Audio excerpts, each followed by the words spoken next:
ನಮಸ್ತೆ ಎಲ್ರಿಗೂ. ಎಲ್ಲರೂ ಹೇಗಿದ್ರೆ ಎಲ್ಲರೂ ಚೆನ್ನಾಗಿದ್ರೆ ಅಂತ ಭಾವಿಸ್ತಾ welcome back to my Geetaji vlogs channel. ನಾನು ನಿಮ್ಮ ಸಂಗೀತ. ಇವತ್ತಿನ ವಿಡಿಯೋದಲ್ಲಿ ವಾರಾಹಿ ತಾಯಿಯ ಅತ್ಯಂತ ಶಕ್ತಿಶಾಲಿ ಮಂತ್ರಗಳಲ್ಲಿ ಒಂದಾದಂತಹ ಮಂತ್ರವನ್ನು ತಿಳ್ಕೊಳ್ಳೋಣ.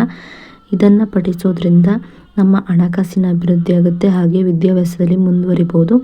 ಹಾಗೆ ಯಾವುದೇ ಒಂದು ಕೆಲಸವನ್ನು ಮಾಡೋಕೆ ಹೋದರೂ ಕೂಡ ಅಡೆತಡೆಗಳು ಬರ್ತಾ ಇದೆ ಅಂದರೆ ಈ ಒಂದು ಮಂತ್ರವನ್ನು ಪಠಿಸೋದ್ರಿಂದ ಆ ಅಡೆತಡೆಗಳೆಲ್ಲ ದೂರವಾಗಿ ಆ ಕೆಲಸಗಳಲ್ಲಿ ಯಶಸ್ಸನ್ನೋದನ್ನು ಪಡಿಬೋದಾಗಿರುತ್ತೆ.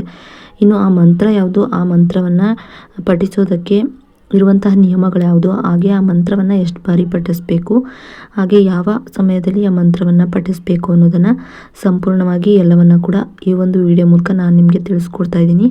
ವಿಡಿಯೋವನ್ನು ಎಲ್ಲೂ ಕೂಡ ಸ್ಕಿಪ್ ಮಾಡದೆ ನೋಡೋದ್ರಿಂದ ಇದ್ರ ಬಗ್ಗೆ ಸಂಪೂರ್ಣವಾದ ಮಾಹಿತಿಯನ್ನು ನೀವು ಪಡ್ಕೋಬೋದಾಗಿರುತ್ತೆ.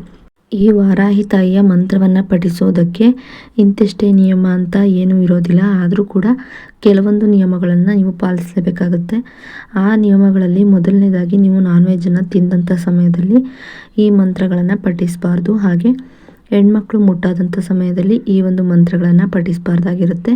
ಅದು ಬಿಟ್ಟರೆ ಮಿಕ್ಕಂಥ ದಿನಗಳಲ್ಲಿ ನೀವು ವಾರಾಹಿ ತಾಯಿಯ ಯಾವುದೇ ಮಂತ್ರಗಳನ್ನಾದರೂ ಕೂಡ ಪಠಿಸ್ಬೋದಾಗಿರುತ್ತೆ. ಇನ್ನು ಈ ಮಂತ್ರವನ್ನು ಪಠಿಸೋದಕ್ಕೆ ಮುಂಚೆ ನೀವು ಬ್ರಾಹ್ಮಿ ಮುಹೂರ್ತದಲ್ಲಿ ಈ ಒಂದು ಮಂತ್ರವನ್ನು ಪಠಿಸ್ಬೋದಾಗಿರುತ್ತೆ. ಅಥವಾ ನಮಗೆ ಸಮಯ ಇಲ್ಲ, ಎದ್ದೊಳೋದಕ್ಕಾಗೋದಿಲ್ಲ ಅನ್ನೋರು ಸಂಜೆ ಸಮಯದಲ್ಲಿ ಅಂದರೆ ಗೋಧೂಳಿ ಲಗ್ನದ ನಂತರ ನೀವು ರಾತ್ರಿ ಮಲಗೋಕೆ ಮುಂಚೆ ಕೂಡ ಈ ಒಂದು ಮಂತ್ರವನ್ನು ಹೇಳ್ಕೊಂಡು ಮಲ್ಕೋಬೋದಾಗಿರುತ್ತೆ. ಇನ್ನು ಈ ಒಂದು ಮಂತ್ರವನ್ನು ನಿಮಗೆ ಹೇಳ್ಕೊಳ್ಳೋದಕ್ಕೆ ಬರೋದಿಲ್ಲ ಅನ್ನೋರು ಬರೆದು ಕೂಡ ನೀವು ನಿಮ್ಮ ಒಂದು ಬೇಡಿಕೆಗಳನ್ನು ಈಡೇರಿಸ್ಕೊಬೋದು ಅಂತಲೇ ಹೇಳ್ಬೋದು. ಈ ಮಂತ್ರಗಳನ್ನು ಬರೆಯೋದ್ರಿಂದ ಅಥವಾ ಹೇಳ್ಕೊಳ್ಳೋದ್ರಿಂದ ಎರಡರಿಂದನೂ ಕೂಡ ಸಮನಾದ ಫಲಗಳನ್ನೇ ನಾವು ಕೂಡ ಪಡಿಬಹುದು ಅಂತ ಹೇಳ್ತಾ, ಇನ್ನು ಆ ಮಂತ್ರವನ್ನು ಪಠಿಸೋದಕ್ಕೆ ಮುಂಚೆ ನೀವೇನಾದರೂ ನಾನ್ ವೆಜ್ಜನ್ನು ತಿಂದಿದ್ರೆ ಸ್ನಾನ ಮಾಡಿ ಪಠಿಸ್ಬೇಕಾಗುತ್ತೆ. ನಾನ್ ವೆಜ್ ಏನು ತಿಂದಿಲ್ಲ ಅಂದರೆ ಕೈಕಾಲು ಮುಖ ತೊಳ್ಕೊಂಡು ನಾರ್ಮಲಾಗಿ ಹೇಗೆ ನೀವು ಮಂತ್ರಗಳನ್ನ ಪಠಿಸ್ತೀರೋ ಹಾಗೆ ಇದನ್ನು ಕೂಡ ಪಠಿಸ್ಬೋದು. ಹಾಗೆ ನೀವು ಪ್ರತಿನಿತ್ಯ ಕೂಡ ಯಾವ ಜಾಗದಲ್ಲಿ ಕೂತ್ಕೊಂಡು ಮೈಂಡ್ನ ಪೀಸ್ಫುಲ್ಲಾಗಿ ಇಟ್ಕೊಂಡು ಈ ಮಂತ್ರಗಳನ್ನ ಪಠಿಸ್ಬೇಕಾಗುತ್ತೆ. ಪಠಿಸೋದಕ್ಕೆ ಮುಂಚೆ ನೀವು ನಿಮ್ಮ ಬೇಡಿಕೆಗಳನ್ನು, ಕಷ್ಟಗಳನ್ನು ಎಲ್ಲವನ್ನು ಹೇಳ್ಕೊಂಡು ಅದನ್ನು ಬೇಗ ಸಮಸ್ಯೆಗಳಿಗೆ ಪರಿಹಾರ ಸಿಗಲಿ ಅಥವಾ ನೀವು ಬೇಡ್ಕೊಂಡಿರೋವಂಥದ್ದು ನೆರವೇರಲಿ ಅಂತ ಕೇಳಿಕೊಂಡು ಪಾಸಿಟಿವ್ ಆಗಿ ನೀವು ಕಲ್ಪನೆ ಮಾಡ್ಕೊಬೇಕಾಗುತ್ತೆ.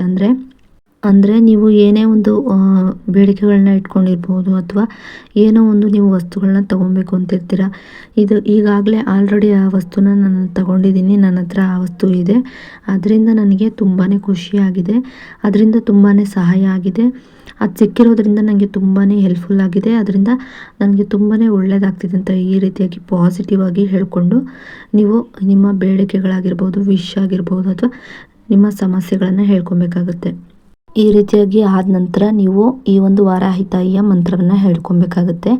ಹಾಗೆ ಈ ವಾರಾಹಿ ತಾಯಿಯ ಮಂತ್ರವನ್ನು ನೀವು ಪೂಜೆ ಸಮಯದಲ್ಲೂ ಕೂಡ ಹೇಳ್ಕೊಬೋದಾಗಿರುತ್ತೆ. ನಿಮಗೆ ಸಮಯ ಇಲ್ಲ ಅನ್ನೋರು ಪೂಜೆ ಸಮಯದಲ್ಲೂ ಕೂಡ ಹೇಳ್ಕೊಬೋದು, ಅಥವಾ ನೀವು ಫ್ರೀಯಾಗಿ ಕೂತ್ಕೊಂಡಿದ್ದೀರಾ ಅಥವಾ ಏನೋ ಒಂದು ಬಿಡು ಸಮಯ ಇದ್ದಾಗಲೂ ಕೂಡ ಈ ಒಂದು ಮಂತ್ರವನ್ನು ಹೇಳ್ಕೊಬಹುದಾಗಿರುತ್ತೆ. ವಾರಾಹಿ ತಾಯಿಗೆ ಇಷ್ಟವಾದಂತಹ ನೈವೇದ್ಯಗಳನ್ನು ಇಟ್ಟು ಕೂಡ ನೀವು ದೀಪವನ್ನು ಹಚ್ಚಿಟ್ಟು ವಾರಾಹಿ ತಾಯಿ ಅಂತ ನೆನೆಸ್ಕೊಂಡು ಕೂಡ ನೀವು ಈ ಒಂದು ಮಂತ್ರವನ್ನು ಹೇಳ್ಕೊಬೋದು. ವಾರಾಹಿ ತಾಯಿಗೆ ಪುಳಿಯೋಗರೆ ಅಂದರೆ ತುಂಬಾ ಇಷ್ಟ, ಹಾಗೆ ದಾಳಿಂಬೆ ಅಂದರೆ ತುಂಬ ಇಷ್ಟ. ಯಾವುದೂ ಇಲ್ಲ ಅಂದರೂ ಕೂಡ ನೀವು 2 ಬಾಳೆಹಣ್ಣನ್ನು ಇಟ್ಬಿಟ್ಟು ಕೂಡ ದೀಪ ಹಚ್ಚಿ ನೀವು ಆ ದೀಪದ ಮುಂದೆ ಈ ಮಂತ್ರವನ್ನು ಹೇಳ್ಕೊಬೋದಾಗಿರುತ್ತೆ. ಈ ಒಂದು ಮಂತ್ರವನ್ನು ನೀವು 21 ಬಾರಿನಾದರೂ ಕನಿಷ್ಠನಾದರೂ 21 ಬಾರಿನಾದರೂ ಹೇಳಬೇಕು, ಇಲ್ಲ ಅಂದರೆ 11 ಬಾರಿನಾದರೂ ಹೇಳಬಹುದು. ಇದನ್ನು 108 ಬಾರಿ ಹೇಳ್ಕೊಬೇಕಾಗುತ್ತೆ. ಆಯ್ಕೆ ಅನ್ನೋದು ನಿಮಗೆ ಬಿಟ್ಟಿದ್ದು, ನೀವು ಎಷ್ಟು ಬಾರಿ ಹೇಳ್ಕೊತೀರಾ ಅಂತ ನೀವು ಆಯ್ಕೆ ಮಾಡ್ಕೊಬೇಕಾಗುತ್ತೆ. ಹಾಗೆ ಹೇಳೋಕ್ಕೆ ಬರೋಲ್ಲ ಅಂದವರು ಕೂಡ ಇದಕ್ಕೆ ಸಪ್ರೇಟಾಗಿ ಬುಕ್ ಇಡಿ ಅಂತ ಹೇಳಿದ್ದೀನಲ್ವ, ಅದರಲ್ಲಿ ನೀವು ಈ ಒಂದು ಮಂತ್ರವನ್ನು ಬರ್ಕೊಂಡು ಕೂಡ ನೀವು ಅಷ್ಟೇ ಒಂದು ಫಲಗಳನ್ನು ಕೂಡ ಪಡಿಬಹುದು. 108 ಬಾರಿ ಅಥವಾ 11 ಬಾರಿ 21 ಬಾರಿ ಈ ರೀತಿಯಾಗಿ ಆಯ್ಕೆ ನಿಮಗೆ ಬಿಟ್ಟಿದ್ದು. ನೀವು ಎಷ್ಟು ಬಾರಿ ಬರಿಬೇಕು ಅಂತೀರ ಅಷ್ಟು ಬಾರಿ ಬರ್ಕೊಂಡು ನಿಮ್ಮ ಮುಂಚೆನೇ ಕಷ್ಟಗಳನ್ನು ಹೇಳ್ಕೊಂಡು ಮುಂಚೆನೇ ನೀವು ಪಾಸಿಟಿವ್ ಆಗಿ ನಿಮ್ಮ ಒಂದು ಬೇಡಿಕೆಗಳು ಈಡೇರಿದೆ ಅಂತ ಪಾಸಿಟಿವ್ ಆಗಿ ಥಿಂಕ್ ಮಾಡಿಕೊಂಡು ಆ ರೀತಿಯಾಗಿ ಹೇಳ್ಕೊಂಡು ನೀವು ಮಂತ್ರವನ್ನು ಹೇಳ್ಕೊಬೇಕಾಗುತ್ತೆ. ಇನ್ನು ಆ ಮಂತ್ರ ಬಂದು ಹೇಗಿರುತ್ತೆ: ಓಂ ಐಂ ಗ್ಲಾಂ ಕಾಂತಾರಿಣ್ಯೈ ನಮಃ. ಓಂ ಐಂ ಗ್ಲಾಂ ಕಾಂತಾರಿಣ್ಯೈ ನಮಃ. ಓಂ ಐಂ ಗ್ಲಾಂ ಕಾಂತಾರಿಣ್ಯೈ ನಮಃ. ಓಂ ಐಂ ಗ್ಲಾಂ ಕಾಂತಾರಿಣ್ಯೈ ನಮಃ. ಓಂ ಐಂ ಗ್ಲಾಂ ಕಾಂತಾರಿಣ್ಯೈ ನಮಃ. ಓಂ ಐಂ ಗ್ಲಾಂ ಕಾಂತಾರಿಣ್ಯೈ ನಮಃ. ಈ ರೀತಿಯಾಗಿ ಮಂತ್ರವನ್ನು ನೀವು ಹೇಳ್ಕೊಬೇಕಾಗುತ್ತೆ. ಹೇಳ್ಕೊಂಡು ನೀವು ಮಾಮೂಲಿಯಾಗಿ ನೀವು ನಿಮ್ಮ ವಿಷನ್ನು ಮೊದಲೇ ಹೇಳ್ಕೊಂಡು ನಂತರ ನೀವು ಈ ಒಂದು ಮಂತ್ರವನ್ನು ಹೇಳ್ಕೊಳ್ಳೋದ್ರಿಂದ ನಿಮ್ಮ ಜೀವನದಲ್ಲಿ ಎಲ್ಲವೂ ಕೂಡ ಸಕ್ಸಸ್ ಅನ್ನೋದನ್ನು ನೋಡಬಹುದಾಗಿರುತ್ತೆ. ಇನ್ನು ಈ ವಿಡಿಯೋ ಏನಾದರೂ ನಿಮಗೆ ಇಷ್ಟ ಆದರೆ ಲೈಕ್ ಮಾಡಿ, ಶೇರ್ ಮಾಡಿ, ಕಮೆಂಟ್ ಕೂಡ ಮಾಡಿ. ಇನ್ನಷ್ಟು ಇಂತಹ ಮಾಹಿತಿಗಳನ್ನು ನೋಡಬೇಕು ಅನ್ನೋದಾದರೆ ನನ್ನ ಗೀತಾಜಿ ವ್ಲಾಗ್ಸ್ ಚಾನಲ್ನ ಸಬ್ಸ್ಕ್ರೈಬ್ ಮಾಡ್ಕೊಂಡು ವಿಡಿಯೋ ನೋಡಿ. ಸಬ್ಸ್ಕ್ರೈಬ್ ಪಕ್ಕ ಬೆಲ್ ಐಕನ್ ಬಟನ್ ಇರುತ್ತೆ, ಅಲ್ಲಿ ಆಲ್ ಆಪ್ಷನ್ ಮೇಲೆ ಕ್ಲಿಕ್ ಮಾಡಿದ್ರೆ ನಾನು ಯಾವುದೇ ರೀತಿ ವಿಡಿಯೋ ಮಾಡಿ ಅಪ್ಲೋಡ್ ಮಾಡಿದ್ರು ಕೂಡ ನೋಟಿಫಿಕೇಷನ್ ಮೂಲಕ ಮೊದಲು ಬಂದು ನಿಮಗೆ ತಲುಪುತ್ತೆ. ಆಗ ನೀವು ನನ್ನ ವಿಡಿಯೋನ ಮಿಸ್ ಮಾಡದೆ ನೋಡ್ಬೋದಾಗಿರುತ್ತೆ. ಇನ್ನು ವಿಡಿಯೋ ನೋಡಿದ್ದಕ್ಕಾಗಿ ಥ್ಯಾಂಕ್ ಯು ಫಾರ್ ವಾಚಿಂಗ್.